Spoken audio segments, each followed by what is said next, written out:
झालं तरी बी साप इचूक लवकर कळतंय सगळ्यांना. म्हणजे ते जमिनी लगतचे त्याला भूकंपाचे बारके बी हात ऐकू झटके झाले तसंच हे बी बारकूच होतंय पण त्याला लवकर ऐकू येतंय. ते जागा तिथून यायले ना ती जागा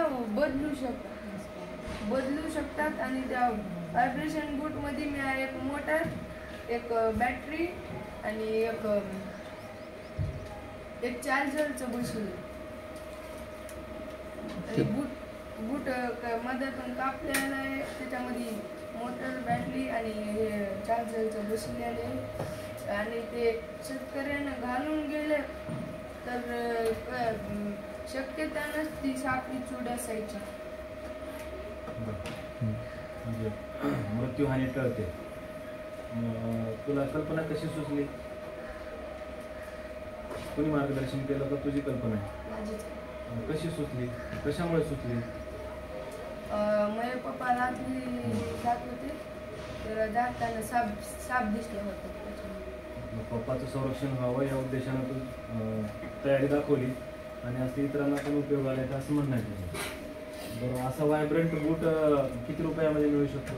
म्हणजे किती खर्च आला तुला? डबल बसवा लागले. पहिली खराब झाली. कॉस्टिंग किती होते? दोन्ही बुटामध्ये ठेवावं लागतं का ते एकाच बुटामध्ये? म्हणजे ट्रायल साठी एक बूट बनवलाय, दुसऱ्या बुटासाठी मग डबलच आणावं लागलं. ते पहिल्या मोटर ते बसलं तर ते व्हायब्रेट व्हायला गेले. बरं, साप आल्यानंतरच व्हायब्रेट होतं का ते कधी पण होतं? कधी बी होतं. म्हणजे ते काय व्हायब्रेट होतं? आपण चालतंय पाऊल टाकलं की व्हायब्रेट होतं. म्हणजे साप कुठून बी निघू शकते.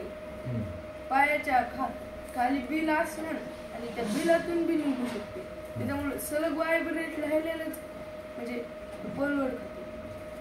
बरं, मग कंटिन्यू व्हायब्रेट होते म्हणल्यानंतर मग साप आलाय किंवा नाही कसं कळावं? साप आला नाही, साप आपल्याला डसणार आहे किंवा सापाचा धोका निर्माण झालाय आपल्याला, हे कशावरून कळणार? ते तुझ्या मनातलं सांग, तुला जे मांडायचं ते मान. व्हायब्रेट झाल्यामुळं कंटिन्यू साप येणारच नाही.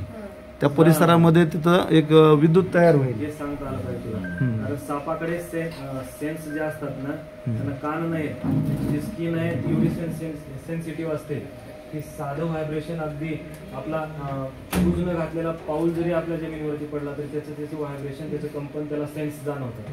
हे तर व्हायब्रेंट बूट वापरतोय आपण. या व्हायब्रेशनमुळे सापच येणार नाही ना जवळ. ज्या दिशेने तो मार्गक्रमण करत होता तो येणारच नाही. म्हणजे माझे कंटिन्युअस व्हायब्रेट करणाऱ्या शूजमुळे साप माझ्या अवतीभोवती जवळपास येणारच नाही.